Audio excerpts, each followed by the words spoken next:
today. It's the first of what could be hopefully a few shows. Unpopular opinions. The first one today we're going to look at is deciding who was the better manager at City. And it was either Mark Hughes or Kevin Keegan. Who? Yeah, exactly. Just King Kev or Sparky. But this has all come about because of the stick I got on the Facebook page from the Best 11 feed when I didn't include Kevin Keegan in my shortlist of best managers. So we'll have a quick look at that today. Look at what they both achieved, and we'll take it from there. So, Kev, Big Kev, I believe you weren't there really, were you, supporting City for the start of his tenure? No, I thought you were going to start having a dig there, saying, "No, you won't remember 2012. Are you that young yet?" Nah. For those who don't know, I only started supporting football in general. That was when I was about 7 or 8, which was back in 2003, and of course, first team, only team, Man City. It was my stepdad that got me into him. He's a big Man City supporter, and that's around the time he came into my life, and I wasn't really into football as much. But yeah, I started supporting City in the 2003-2004 season, so I was mid Keegan era. So the hype of having him come to the club was sort of lost on me. So I can only really talk about what I experienced as a City fan mid to end tenure of Keegan. I know all about Mark Hughes. Everyone knows all about Mark Hughes. But yeah, in terms of the beginning of Keegan, that's your job, mate. Yeah, well, I remember Keegan started well because by that point in my my City life, as it were, I was already well established. The first game I listened to, I sat down in the caravan with my dad. It was in May 1996. We were at Kirby Longsdale, and I sat and listened to with my dad as City got relegated from the Premier League. That was my first City memory, the Liverpool City match. So this is going to make you feel old. I wasn't even one at the time. Oh, bloody hell! God. But yeah, so yeah,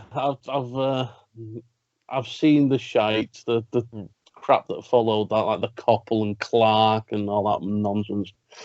I remember Joe Royal. I was there at Wembley when we got promoted. That was a magical day.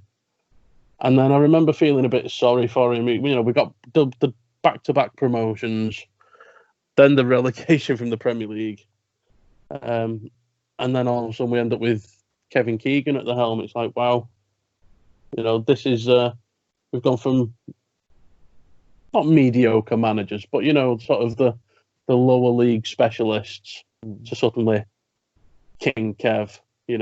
This was a man who, when I started watching football, he was challenging for the title with Newcastle. He'd been the England manager. He was a big name. And I remember when he joined, and the first signing, I think it was one of his first signings, was Stuart Pearce, which my dad was made up with because obviously he knew him from like the 90s and stuff. But I'd not really seen much of Pearce, and it was only when I realised that he broke his leg at West Ham previously. So he hadn't really played much for nearly 12 months. I was looking at why Pearce was brought to the club, and it was to try and get rid of the whole drinking culture that was at City. Because by that point, sort of from the late 90s, early 2000s, football clubs started going from the old have a match and then I'll get pissed afterwards and have a laugh to the whole more I want to watch what I'm doing with myself. I'm a proper athlete. I need to be careful. So he was brought in for that purpose. And I think if you look at what happened with Pearce and Keegan, they'd obviously worked together at England level. They knew each other well. Pearce, he joined City, and as soon as he retired, he was then straight into the backroom staff. I think there was when the contract was first signed, I think there was a clear plan and a route put ahead for the two of them. And to be fair, it kind of worked well for those two. And the drinking culture at City did diminish. It did stop. I know Richard Dunn was sent out on loan at one point. Yeah. Sort of it was almost a naughty boy. You go back home to Everton now. You think about what you've done. Yeah. And it kind of worked. I mean, Nicky Weaver, he was these were big players who every City fan loved at the time.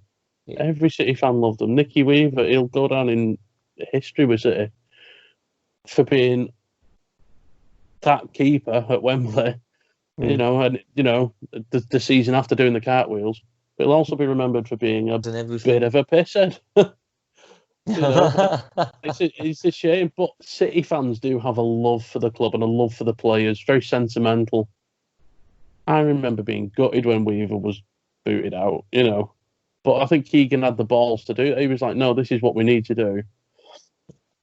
And just looking, he was there from 2001 to March 2005 when he decided to leave, basically by mutual consent.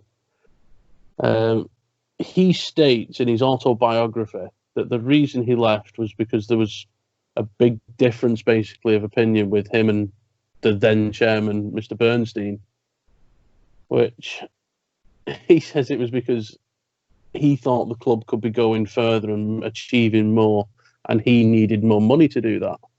And Bernstein wasn't prepared to inject the cash in.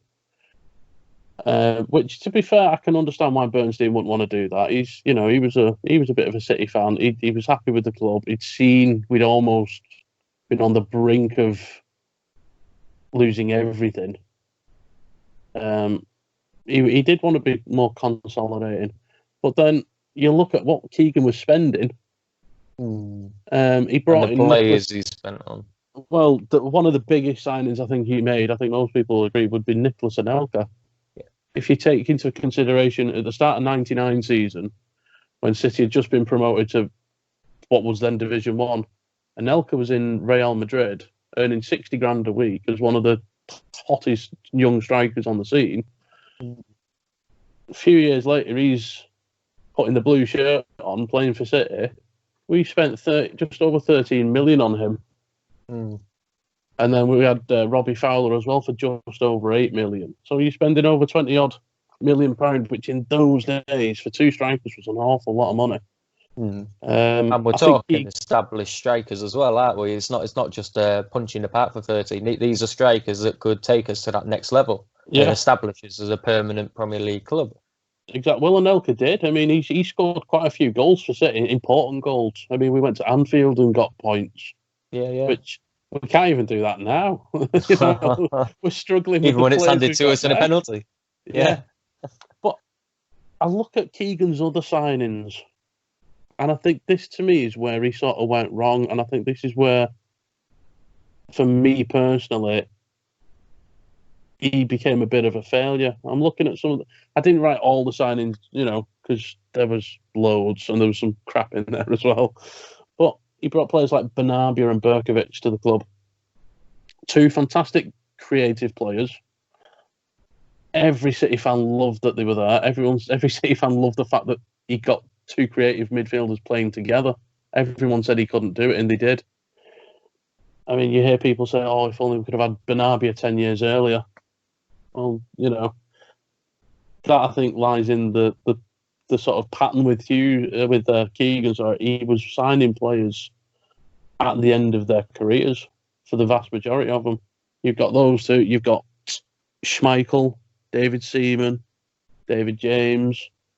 They were all world-class. They'd all been on the world stage. They'd all been internationals. Schmeichel, he's got to be the best goalkeeper the Premier League's ever seen, in my opinion. And he came to City after, was it Sporting he had been to? So they came to City basically to die. It was like, I'll come back for one last season. And that was it. Schmeichel retired, Seaman retired. McManaman as well, he was another. Trevor Sinclair. I mean, Trevor Sinclair seems to have been around for donkey's years. I remember him in the Premier League sticker album from '96, playing at QPR. And it was good for him because he was a big City fan, so he came and he played with his heart on his sleeve. And you had players like Michael Tarnat turning up as well, and there was like Paul Bosveld. They were decent players, but they were all either free or a token fee. Yeah, and they all had a season, maybe two, in them. And I think that was the big problem with Keegan. He was sort of living day to day. Yeah. It was let's see what we'll just do this now, and we'll think about next year after. He had the money at his disposal, but I think he wasted it on like a couple of signings. I mean, I think unless you were going to be pushing for Europe, Anelka was never going to stay at City, even if he didn't become the journeyman striker that he was. I think you look at the draw that Keegan had. He was so well known, and he could have had all sorts of players, but the ones he got were all kind of the old school. They're good with the ball, but haven't got the stamina to do a full. They can't do that, and it showed with the results that we got. The first season in the Premier League, the momentum was with us. I think we achieved like 9th in the Premier League, and we got some cracking wins. We beat United. The 3-1 victory at the last ever Main Road derby, and we proper took some big teams to school that year. But then following that, it was just a slippery slope downwards. I think we ended up like 16th in the Premier League again. Yeah. We had obviously the famous 4-3 FA Cup victory over Tottenham. Yeah, probably one of the best FA Cup games that you can any City fan will remember, let alone know of. Yeah, I mean, it had everything. It was like a pantomime, wasn't it? It was so good. It had the whole first half, Barton being Barton, getting sent off, and then half £5 million. I don't know how you describe John Macken. I mean, he's a top bloke, as we've seen on one of the previous podcasts, but he didn't really get his chance at City either through injuries, and then he turns up one day and there's all these amazing strikers in front of him. But he was the one who won us that game. Yeah. So, would you reckon that was a downfall, maybe, of Keegan, that he was so fixated on bringing these class players that were at the end of the tether, rather than going for these young British up-and-coming lads, or the lads who were sort of that mid-20s age that had it in the locker? Do you reckon that was his downfall, that he wasn't looking to the future for these players? Because we knew John Macken had it in him. Yes, Anelka was, however old at the time, he was still young in terms of a striker by a merry mile. Fowler, obviously, close to that end of tether age. He was approaching that stage. And for me, what I remember of Keegan, that is exactly to your point. The age, he was looking for these one-hit wonder type players that could bring that experience, bring that culture to City. That we signed these players, but I think he did develop a little bit in time before he was taken over, obviously, by Peters, of having like a retirement club. And I think that's what held him back. But it was, though, wasn't it? Yeah, it was. The majority of the players, bar the talents that he did bring in, such as Berkovic and Benabia, these players, I wouldn't rather say they had the time, because they were good for City. Trevor Sinclair was brilliant for City in the short time he was with us. Yeah. He still had it in his locker. But we've seen it the past few years, such as, I wouldn't say Pep, because they're all arguing that Pep's not bringing in young talent at the moment, but he's more fixated on the young. He's bringing in players such as Jesus and Foden into the ranks, to which he wants to achieve something with them and progress them. Yeah. I never saw that from Keegan. Never really saw that. He'd sign young players the occasional, but not ones that you thought he's going to still be with us in about 6-7 years, managing us, because he wants to see that lad come through. And to the point of which, when he did leave, and there was a discussion about it, obviously, with the board, and he did feel that he needed more money. But it's like you said, the players he brought in at the same time, as well as these old farts. Anelka should have been the number one striker that would see us through for the next 5, 6, 7 seasons. He was, about 10 years ago, still battering for Chelsea. Yeah. We're talking about one of, I still class him as a Premier League great, Anelka. He'd been round, obviously, with Arsenal during his early days and what have you, before the eventual move to City. He should have been the one that we should have built the team round at the time. And I don't think Keegan did that. I think he was more fixated, like you said, living day-to-day life rather than concentrating on building a squad. Apart from the dynasty of getting rid of that drinking culture and making the squad more combined, he never really pushed forward from that. And for me, yeah, that was his downfall. But what he did for the club, fair enough. 100, what is it, 100 and 108 108 goals. That was it. From what I can remember, the stage was set with it for that. I mean, we'd equalled our points because up until that point, City held the record anyway. Yeah, and we equalled our points tally. And I remember the last day of the season, and it was set up ready for Stuart Pearce. A penalty was given. Stuart Pearce was on 99 career goals. He needed one more to get a century. We needed one more goal to break the record. And I remember because it was like he picked the ball up and he was like, right, this is going in. And all the City fans were just like waiting to go wild. And he said something to the keeper, and it was pretty much right, I'm going to put it there. You just fucking stay where you are. Don't do anything. Give me this. You're already losing. It's over. Let me do this. And then he went and missed it. He missed the goal completely, and he just stood there and laughed about it. It was like, but that season was great, and he did really well, and full credit to him. But in terms of comparing what the managers were doing, I kind of disregard the Division 1 achievement to some extent. I mean, the players he brought in, he managed to bring them in because of his name. It was the draw of Kevin Keegan. He didn't spend an awful lot of money, a lot of free signings and stuff. I mean, he brought John Mackin in partway through the season for $5 million. And I feel sorry for Mackin because you think, wow, I'm going to join for Man City. But he said it himself, and he says it's Man City. You just, that's it. You just do. Premier you don't League. say no. Yeah. And then all of a sudden, he's fourth in the pecking order. He's gone from pushing for his first team spot to, you bring just make sure all the kit's in the bag at the end of the day kind of thing. I felt proper sorry for him. But $5 million at that time, that's first team, isn't it? That's first team money. Yeah. If you think 2 years earlier, was it 2 or 3 years earlier, we got Mark Kennedy for £1 million, and he was like, he was the driving force on that wing when we went up with Joe Royle. Yeah. So in the space of a couple of years, we're now spending £5 million on a striker who's basically going to sit on the bench. But from what you were saying about Keegan and his fixation with the old guard, if you like, I was thinking about his time at Newcastle. He was challenging for the league. He was, he took Newcastle from half-assed mediocre to title challengers.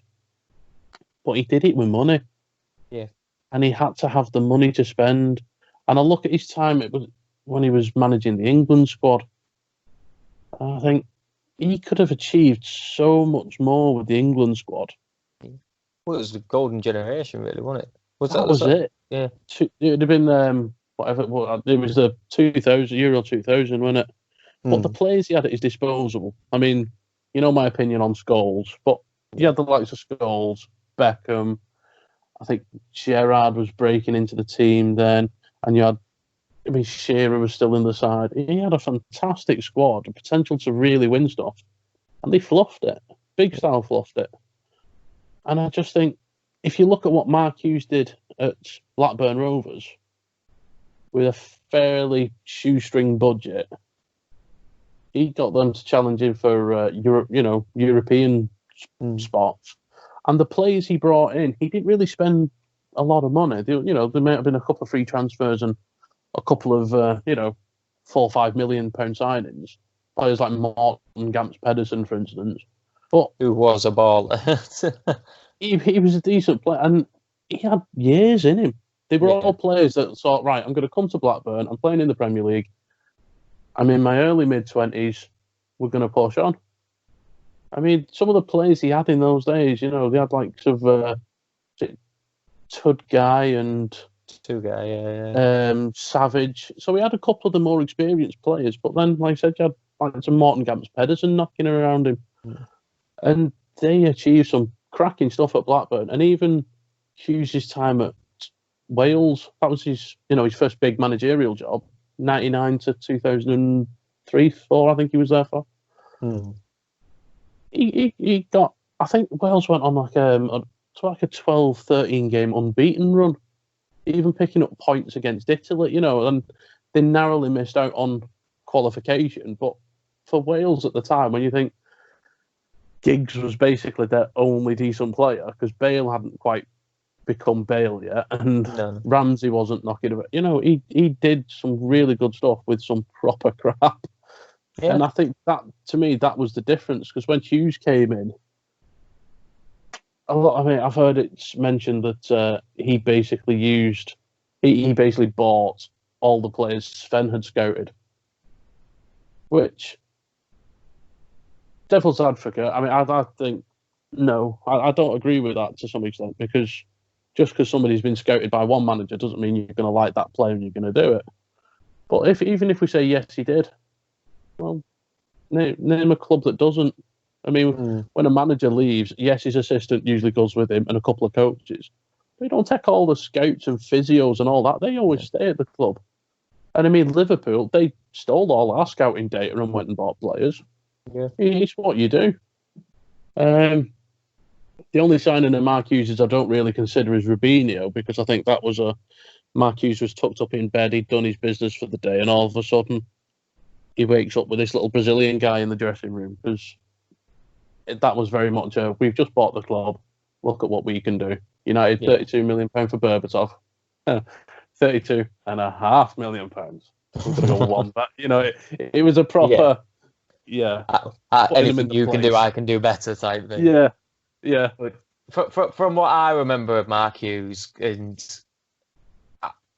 I've always seen him, as much to disagreement, and it's called unpopular opinion for the point of argument. I always saw him as the catalyst for our FA Cup and title win, because as much as, like you say, everybody sort of had a dig by the fact that Hughes brought in Sven's scouted players, such as the Vinnies, such as the Zabbas and what have you, it doesn't matter. He brought them in. He moulded a team, and in some regards, he had the barrel over the back of his head, really, because as soon as we were taken over, we were in dire straits at the time when Hughes took over. Obviously, the players, there's been discussion saying it was that 8-1 against Middlesbrough. That was an argument against the club, demonstration type thing. Look, we're not going to play for the club unless he's going. And obviously, Sven eventually went. Hughes, for me, was sort of the Pellegrini of the end of Mancini era. He came in and the club was tiny bit in tatters, not as much as when Hughes obviously came in. The club was a little bit all over the place for me. But you can't, as a manager, and it goes into the Pep argument for me, anybody who says you bought the league, it's false. You can go out and buy a Messi if you had the money and they wanted to come. You can go out and buy a Ronaldo. It takes a hell of a lot more to mould them into a team that play well together. And Hughes was the beginning of that catalyst. And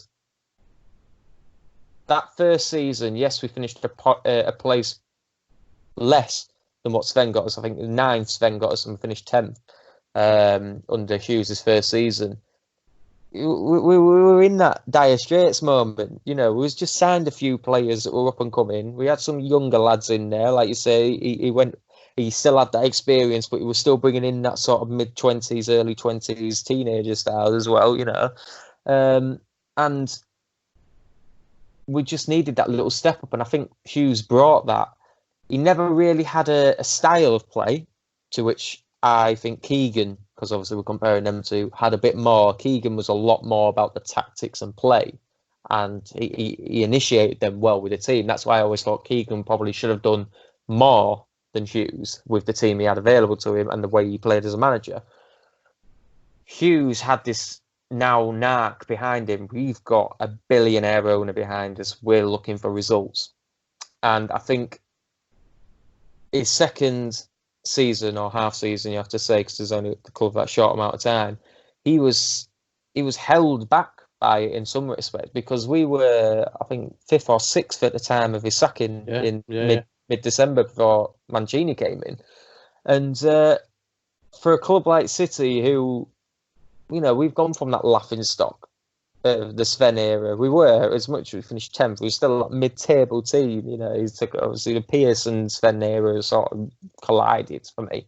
There wasn't really that step up. And for any City fan at the time, 2008, if you turned around and someone said, we're going to give Man City 5th place at the moment, you would have bitten their hands off. Yeah. Right to the shoulder. You would not have said no at all. You would have been kissing the feet for 5th position. And Hughes had got us that.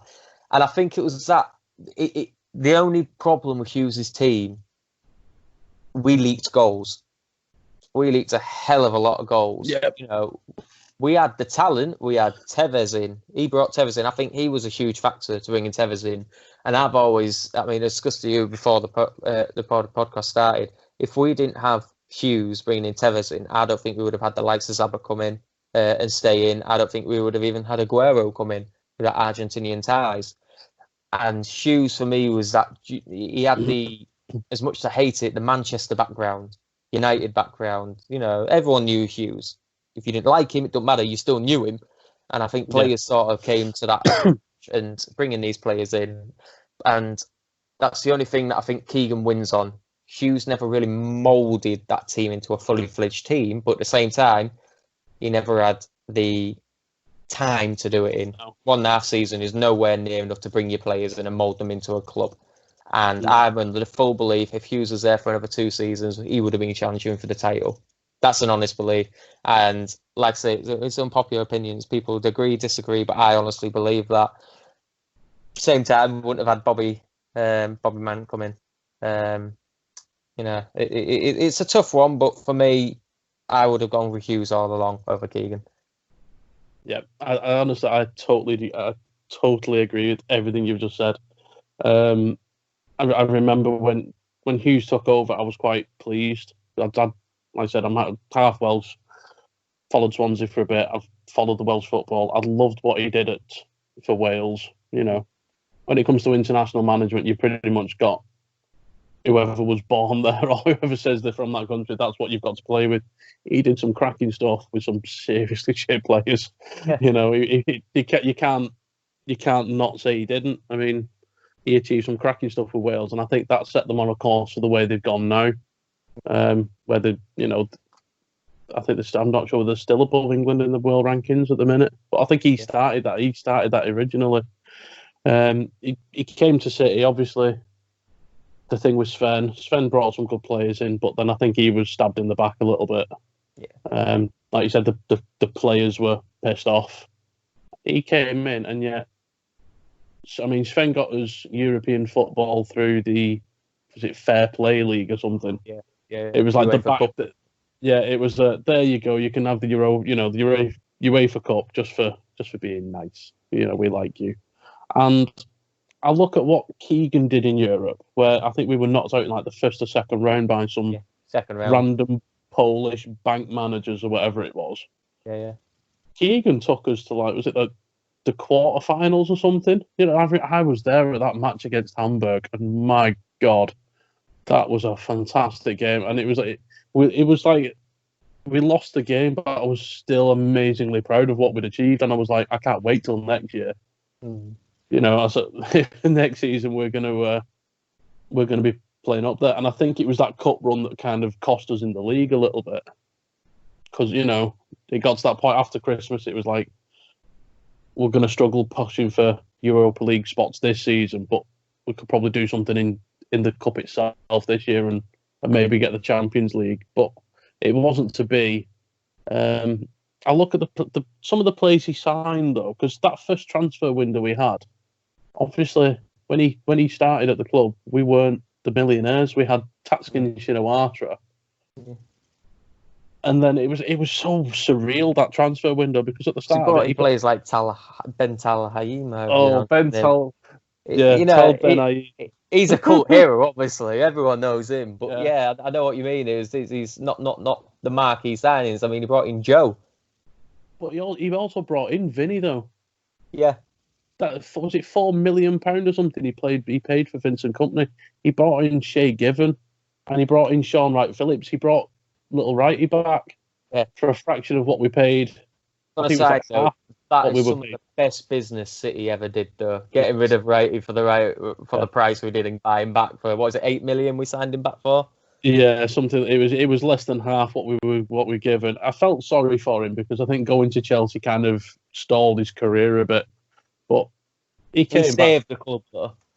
He did. He financially he saved the club, and then he came back, and he did a cracking job for us. You know, it was almost as if he'd never left. Bless him. But Hughes had already started. I mean, like I said, you players like Nigel De Jong, Vincent Company, Shay Given. Shay Given, I've always liked Shay Given. I thought he was a fantastic keeper at Newcastle. He was just one of those shot stoppers. He was a cracking shot stopper, and he commanded an area. And I think he was getting on a bit. He was in the prime of his career, I think, when he joined City. He was quite, he was in his 30s. I think he probably passed down some fantastic knowledge and training to the likes of Joe Hart. And obviously that then went on to help us phenomenally because he became our number one for a number of years. But some of the other signings that Hughes made, well, and like I said, he got the money all of a sudden. But there's obviously the famous incident with Gary Cook where he'd lodged a £70 million bid for Messi, which he didn't bloody know about. Like you said, people say about people buying the league. Name me one club that hasn't spent a fortune on players to win the league. Even Leicester. I know they didn't spend as many as everyone else has, but they still spent a decent bit of money to buy the players they did. United, they bought Roy Keane for like £3.25 million or something it was, when other players were going for a couple 100,000. You know, they spent money. Newcastle, when they tried to win the league, they spent a fortune. They bought like some Shearer and Solana. Every team spends money. If you've got money, you're going to be up there. That's how it is. Yeah. Hughes had a lot of money to spend, but again, £25 million for Carlos Tevez. That's an absolute bargain. And from United, who would have held us a ransom to some degree. Well, that's it. It's just so bizarre. And like other players he brought in, like Adebayor. Yeah. I always feel sorry for Adebayor. He gets a lot of stick, and I'm sorry. No, Adebayor was a quality player. He was. That goal against Arsenal. And to be fair, the songs that came with Adebayor, I remember the songs about him and his wife, bless him. But what happened to him ruined him. Yeah. And I think it had ruined the best of us. You know, it was pretty terrible what he went through. But I've got to look. I mean, Hughes bought 20 players in the 3 transfer windows he had. Now, I said, I don't look at Rubinho because I don't think it was his signing. Bless him, like you said, Tal Ben-Aim, who lasted a season, and the cult legend that is Mr. Glauber Berti.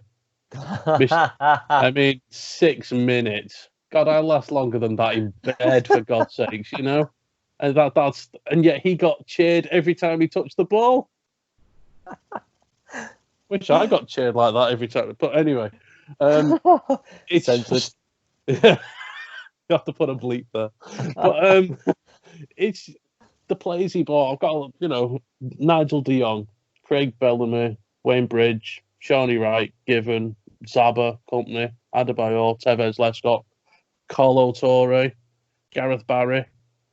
There's a good Let's chunk. not forget that Lescott for 22 million. That is also a bargain. 22 million for Harry Potter. Yeah, he is. He's probably, if we were to do an underrated past decade team, he'd be in there because I think everybody sort of overlooks how good at the time Lescott was for Everton, and 22 million. For that time, money had obviously stepped up massively. 22 million for the way he was playing for Everton was nothing, in my opinion. No, to be honest, that centre-back partnership of Lescott and Colo Torre, I think they were the complete opposite of what we've got now. Yeah. With the likes of Laporte, or what we had last season with Company as well. Instead of that ball-playing, casual, let's build from the back kind of defenders. We just had these two hard bastards who were no nonsense. Get the ball and just get it to a midfielder and let them do all the fancy work and the passing about. And if you're thinking midfield as well, at the time we had likes of Villano, who is still one of my favourite City players. I mean, the cheek and the pure balls of the man to go and tell the goalkeeper where he's putting the penalty and then to still score it because he's put it. You know, he wasn't as if he was playing mind games and lied. He just said, "I'm going to put it there." He put it there. It was a goal. I mean, I think he was a better penalty taker than Yaya Toure, to be quite honest. Well, yeah. So the players he had, so many of Hughes' players went on to win the FA Cup. They then went on to win the league.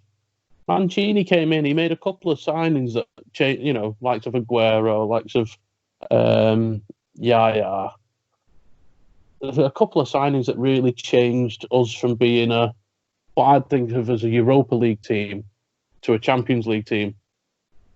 But again, could you have imagined Mancini bringing in Vincent Kompany if he wasn't already at the club? I don't think he would have done. No. And certainly not for £4 million. I don't think he'd have brought in players like Zabaleta. No. Would he have brought in Tevez? Possibly not.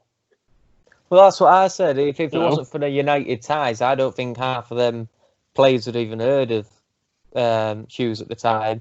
And on equation, some of them wouldn't have heard of City. At the time, you asked any foreign player who had never been to England. You're going to Manchester, who are you playing for?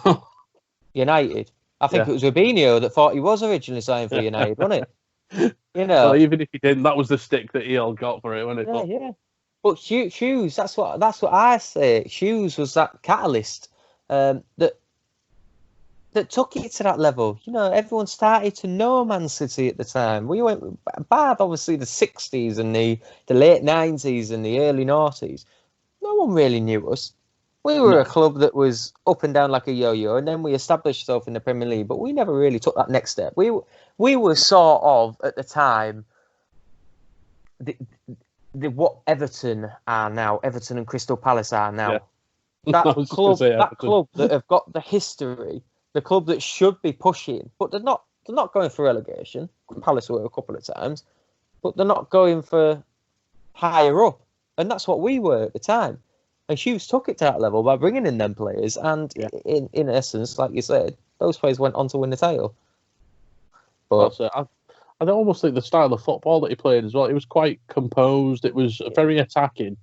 I mean, we spoke earlier before the podcast about the absolute decimation of Chelsea that season. Yeah. The hype, the build-up to it. Chelsea were proper title contenders then. They had Mourinho. The infamous handshake situation with John Terry. I mean, to be quite honest, I think I would have punched him if that were me. Well, I was going to say I wouldn't have punched him before the game, but he'd have got a right good. I'd have kicked his head in after the match, after what he did, and I think any decent man would have done. Yeah. To be fair, I think any decent man in the right mind would probably just give John Terry a kick in the head anyway, because he's a bit of a hit. But what better way to stick it to them than to just absolutely turn them over 5-1 in front of their own crowd? It was embarrassing, and it was that kind of football that Hughes played.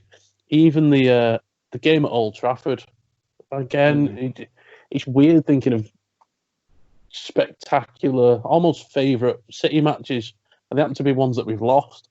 But the 3-2, was it the 3-2 or 4-3 at Old Trafford? Where, you know, we lost in the dying second with that fucking Michael Owen goal. I mean, the guy was a cripple. It was like Tiny Tim scoring a world beater. But, you know, that was such a great game. And to think City really weren't there previously, and derbies were boring. I know the season before with Sven, we'd done the double for the first time in God knows how many years. But it was like a 1-0 and a 2-1, and it was a bit... They always tended to be very reserved matches. You know, even I remember years like when Keane got sent off for the Challenger and Haaland. Yeah. They won 1-0, and it was like, hold on a minute, you're United, we've just been promoted, sort of thing. You should be taking it to us. And it was so held back because no one wants to lose. No. And yet Hughes comes and all of a sudden it's just a free for all. Just give it everything, you know. And it was such a good game of football. Yeah. You know, and again it came out. I was like, well, you can't really argue much. But like you said, they were leaking goals. Yeah. I honestly think Keegan should not have been sacked. I remember it was after the game. Me and my mates, we were all in the car, and I was in disbelief. And then the rumours were coming out that Craig Bellamy had sort of led a players' protest straight up to the boardroom. Mm. And I mean, that tells you everything. If you think, literally, not even 2 seasons previously, players at the club were, arguably did the protest match where they just let Middlesbrough walk all over them. So now they're basically storming up to the boardroom saying, "Oi, what the bloody hell's going on?" Yeah. You know, they loved Mark Hughes. They loved playing for him. And I don't think he gets the credit that he really deserves at City. And everyone's going, "Oh, Bobby Mankey, he got us to where, he started the revolution." No, he didn't. No. Bobby Mankey couldn't have done it if Hughes hadn't have been there to start with. No. I don't think Because he would have had to do all that. Yeah, I think it's like I was saying to you, he had the reputation, but who really knew of Mancini at the time? Yeah. Obviously, Italian players would have known him. He was a very famous Italian footballer, but no one really knew of him in the manager sense. And completely agree. But it's like, Mancini, what did he have? 3 seasons at City? Mid 2009, no, mid 2008, 2010 till 2013, wasn't it? Yeah. Well, he had that half season, didn't he? Because Hughes got sacked in December 2009. Mancini was already there 2009, basically ready for. I think they passed each other in the car park. But he had that half season where it was like settle in. They then went and won the FA Cup. He then went and won the league, and then won bugger all and got sacked. Yeah. So if you look at, Keegan, I think Pep might have just about surpassed him now. But Kevin Keegan was like the longest-serving manager at City since Tony Buck back in the 70s. You know, he was there for, and it was only 4 years, not even 4 full seasons. It was quite shocking the amount of managers we were getting through. Hughes, he literally had a season and a half. Have the time. And I think it was a case of if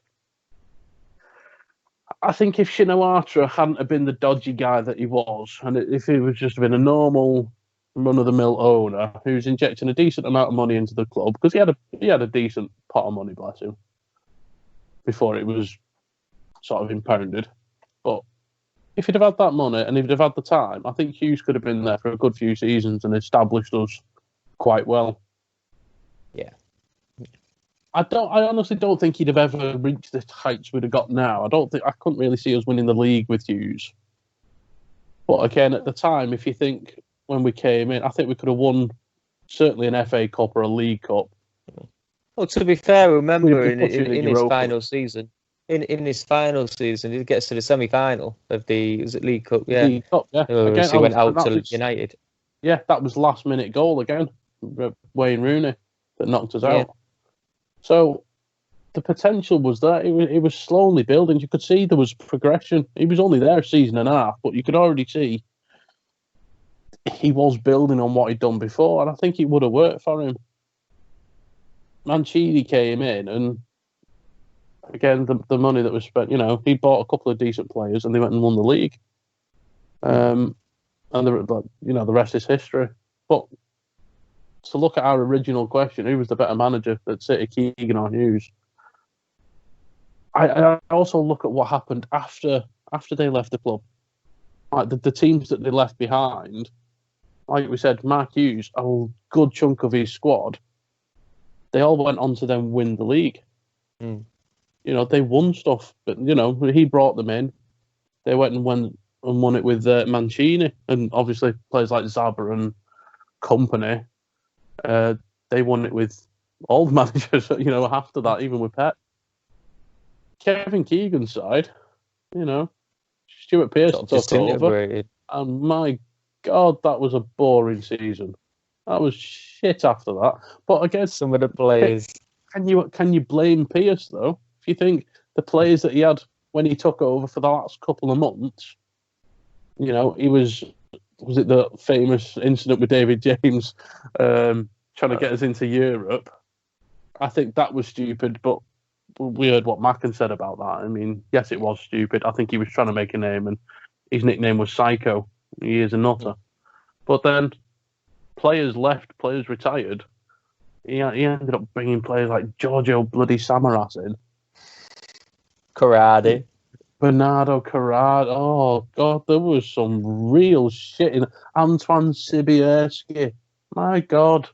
They're scraping the bottom of the barrel. Him.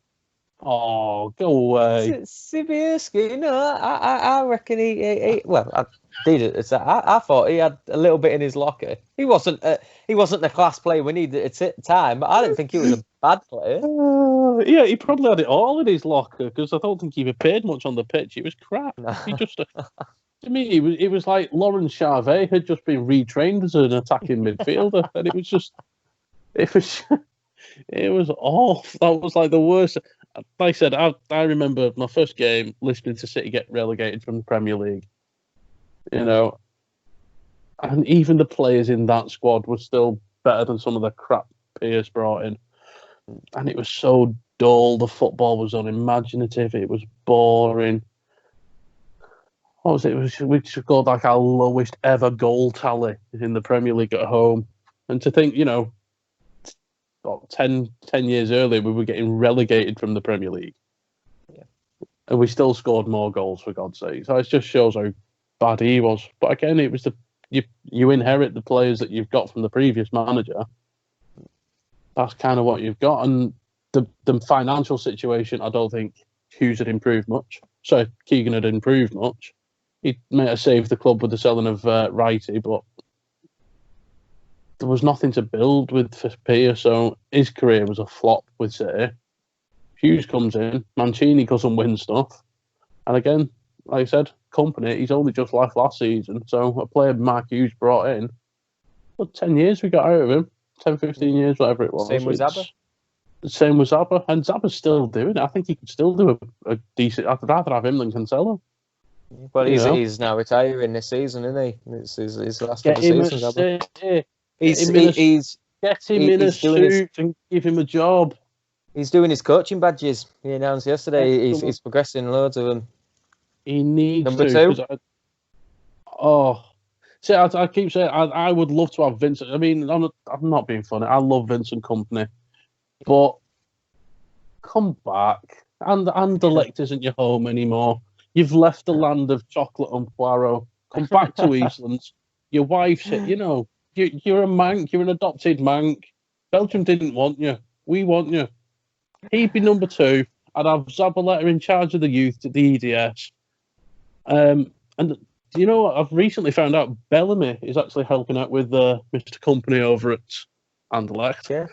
I'd love... Imagine if Bellamy was in charge of our youth setup. There'd be some bullying allegations going around. It's better than the allegations it could be if it was Adam Johnson in charge of the youth setup.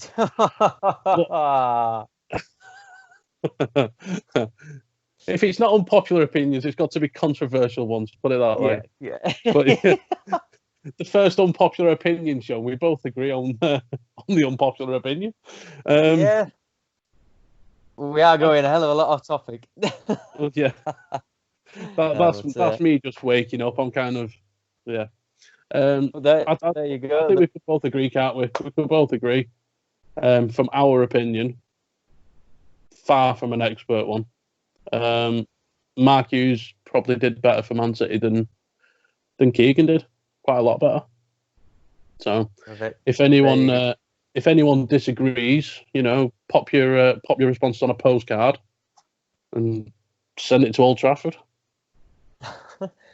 And there you go, though, Blues. First off, unpopular opinions, both popular with each other. It doesn't quite work out normally how we plan, but next unpopular opinions, I think Chris will like this one as well. We're discussing managers between who was the better of Stuart Pearce or Sven Goran Eriksson. No, we're not. That would be the most boring show we've ever done. No.